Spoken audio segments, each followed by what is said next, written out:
Good morning, children. It's Pastor Janet here, and I am happy to be with you again. You may notice I'm all dressed in red, white, and blue for Memorial Day. And Memorial Day is the day that we remember what good people have done for us in the past. When we read our Hebrew Bible or Old Testament, we read about people who have done good things for God in our Christian history.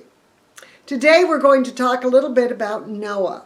Now you may remember Noah's story. It's found in the very first book of Genesis, or first book of the Bible, which is Genesis. And you can find it in chapter 7, 8, and 9. And I invite you to read that in your children's Bible, or perhaps an adult can read it to you from their Bible.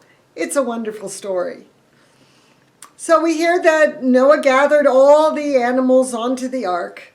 And after the world was flooded, they landed, and then the rainbow came out as God's promise that he would never flood the earth again.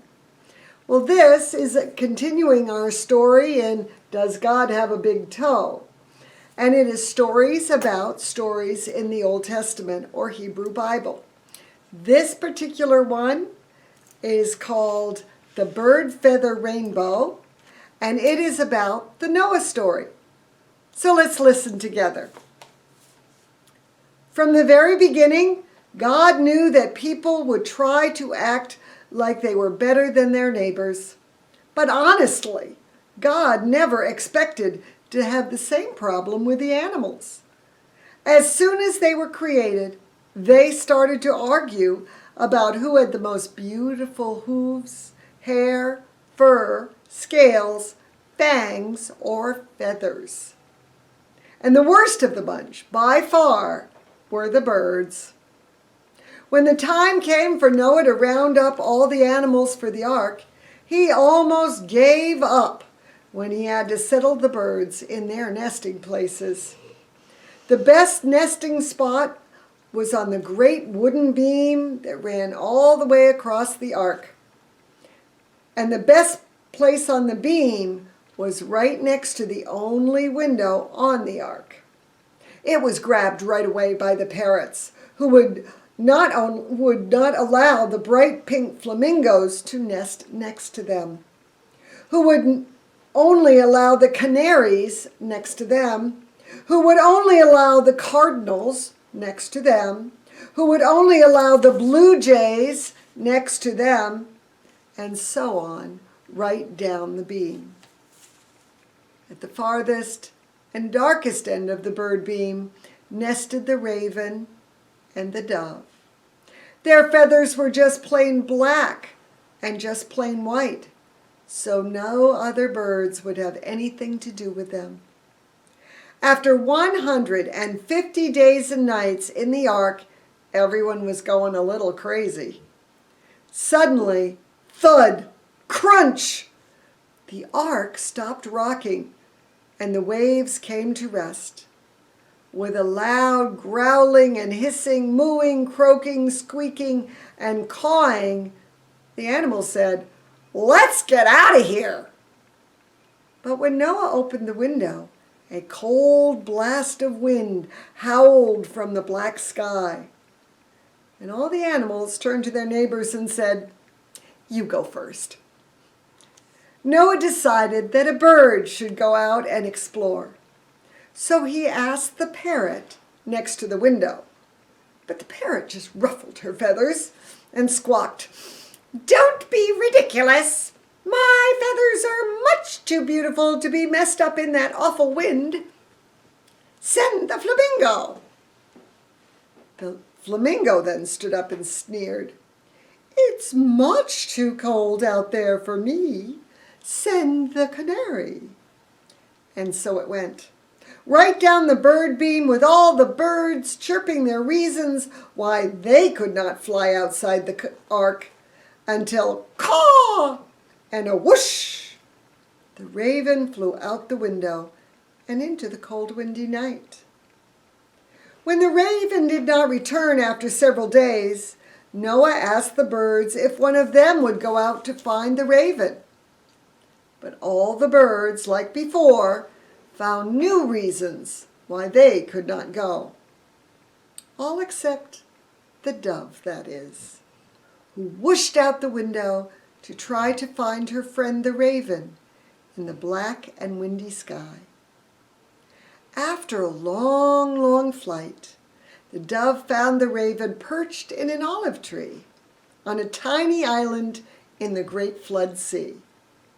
After munching on a few fresh olives, the dove said, "Let's go back and tell our friends the birds that there is land out here." "Our friends?" laughed the raven. "Those birds don't care if we ever return. Why don't you just stay here with me? And no bird with colored feathers will ever make fun of us again."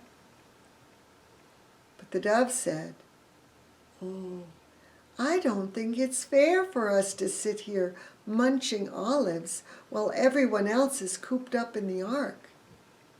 And off she flew. Meanwhile, back at the ark, Noah stood at the window, staring out into the cold night for some sign of either the raven or the dove. The parrot kept pestering Noah. "Close the window! They're lost, we're cold, and you're crazy!" But Noah continued to stand at the open window, looking, listening, freezing, and sneezing. Achoo! The dove was lost.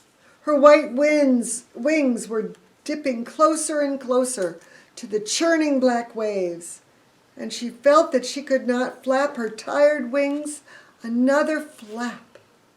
Then, through the roaring wind, the dove heard a "Hachoo!" And following the sound, she came to Noah's outstretched hands, and he brought her into the warm ark. When the dove reported that there was land out there, none of the birds believed her. The next morning, when they woke up, the dove was gone. Her little nest at the end of the bird beam was soaked with tears. "I knew they wouldn't believe you," said the raven to the dove when she returned to the olive tree, which was now on the top of a hill on a large island in the great flood sea. "Stay with me and forget about them. Here, have an olive." "I don't want an olive, but I will take an olive leaf," said the dove. "This will show them that there really is land out there." "Won't you ever learn?" said the raven. "They're too scared to leave the ark." "And you, my friend, are too scared to leave this island and live with them," said the dove as she flew off, soon a white speck against a black sky. Soon the dove was lost at sea again, and straining her ears for Noah's "Achoo!" or a flicker of light from the ark. But all the dove heard was wind and waves, wind and waves. Then suddenly, up ahead, the dove saw something very strange. Rising out of the sea was a rainbow. Flying closer, she saw the rainbow was fluttering in the wind. In fact, it was chirping. In fact, the beautiful rainbow was a tower of birds, flapping their wings against the strong wind. The parrot was flying up and down, and the bird feather rainbow squawking orders. "Stay in your line, you flamingos! Watch out for the hummingbirds, you blue jays! Remember, our friend Noah is sick with a cold, and our friend Dove is lost at sea, just because we were too dumb to believe her. So come on, budgie birds, flap those wings!" Then the two great doors of the ark swung open, and all the animals were let out at last. They were greeted by a wondrous sight. A real rainbow was standing end to end, shining in the sky, going from one end of the ark to the olive tree on the top of the mountain on the other. That night, before all the birds flew off to their new homes in their new world, They nested together in an olive tree. And on the very top branch was the raven and the dove. The dove fell asleep quickly, but the raven busied himself passing out olives to all his new friends with colored feathers. In the morning, the birds were gone, but the rainbow remained. I hope you enjoyed that story about the rainbow and Noah's Ark, and I hope that you will use lots of colors in your week. I'll see you again next week. Until then, you are in my love and prayers. God bless.